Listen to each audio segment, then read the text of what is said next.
ലൈംഗികാവയവം കൊണ്ട് മാത്രമല്ല വ്യഭിചാരം.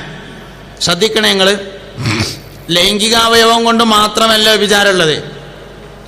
അല്ലൈനാനി സിനാഹുമാ അന്നദുറു ഹബീബുനാ റസൂലുള്ളാഹി, കണ്ണിന്റെ വ്യഭിചാരം നോട്ടമാണെന്ന് മുഹമ്മദ് നബി സല്ലല്ലാഹു അലൈഹി വസല്ലം പറഞ്ഞിരിക്കുന്നു. പരിശുദ്ധമായ ശരീഅത്തില് ഏറ്റവും വലിയ ശിക്ഷയുള്ള തെറ്റാകുന്നു വ്യഭിചാരം. വ്യഭിചാരി നാളെ മഹ്ശറയിൽ വരുന്ന സമയത്ത് അവന്റെ അല്ലെങ്കിൽ അവളുടെ ഗുഹ്യത്തിലൂടെ ഒരു ചലം ഒലിച്ചുകൊണ്ടിരിക്കുന്നതാണെന്നും ആ ചലത്തിന്റെ ദുർഗന്ധം കിലോമീറ്ററുകളോളം ദൂരത്തെ കടിക്കുന്നതാണെന്നും നരകത്തിൽ അവന്റെ തൊട്ടടുത്ത് കിടക്കുന്ന ആള് പോലും ദുർഗന്ധം കാരണം അവനെ ആക്ഷേപിക്കുന്നതാണെന്നും പരിശുദ്ധ നബി സല്ലല്ലാഹു അലൈഹി വസല്ലം പറഞ്ഞിരിക്കുന്നു.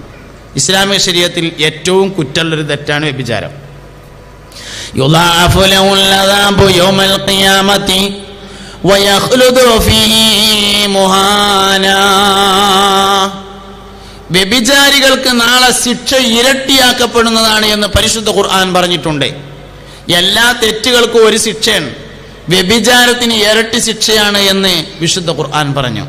എന്നാൽ അൽ ഐനാനി സിനാഹുമാ അന്നദുറു, കണ്ണിന്റെ വ്യഭിചാരം നോട്ടാണ്, കയ്യിന്റെ വ്യഭിചാരം തൊടലാണ്, കാലിന്റെ വ്യഭിചാരം നടത്തമാണ്, നാവിന്റെ വ്യഭിചാരം സംസാരമാണ്, മൊബൈലിന്റെ വ്യഭിചാരം ചാറ്റിംഗ് ആണ്.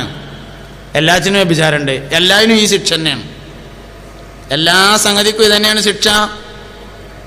കല്യാണത്തിന്റെ തലേ ദിവസം രാത്രി സ്വന്തം രക്തത്തിൽ പിറന്ന മകളെ തലയിൽ തട്ടമിടാതെ മുല്ലപ്പൂ ചൂടിയിട്ട് പന്തലിന്റെ നടുവിൽ നിർത്തിയിട്ട് വരുന്ന എളാപ്പാന്റെയും മൂത്താപ്പാന്റെയും മക്കൾക്കൊക്കെ വ്യഭിചരിക്കാൻ, കണ്ണുകൊണ്ട് വ്യഭിചരിക്കാൻ, നേത്ര വ്യഭിചാരം നടത്താൻ നിർത്തിക്കൊടുക്കുന്ന വാപ്പിയമ്മിയും വ്യഭിചാരത്തിന്റെ ശിക്ഷ അനുഭവിച്ചാൽ മതിയാവൂല, വ്യഭിചാരശാല നടത്തിയതിന്റെ ശിക്ഷ അനുഭവിക്കേണ്ടി വരും.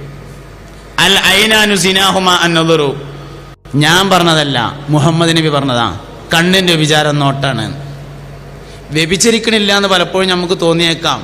വ്യഭിചാരം എന്താന്ന് നമുക്ക് മനസ്സിലാവാത്തോണ്ടാണത്. കണ്ണിന്റെ വ്യഭിചാരം നോട്ടാണ്, കയ്യിന്റെ വ്യഭിചാരം തൊടലാണ്. അത് KSRTC ബസ്സിലെ കണ്ടക്ടർ ആണെങ്കിലും ശരി, പൈസ കൊടുത്തപ്പോ, എന്നാലും അതന്നെയാണ്.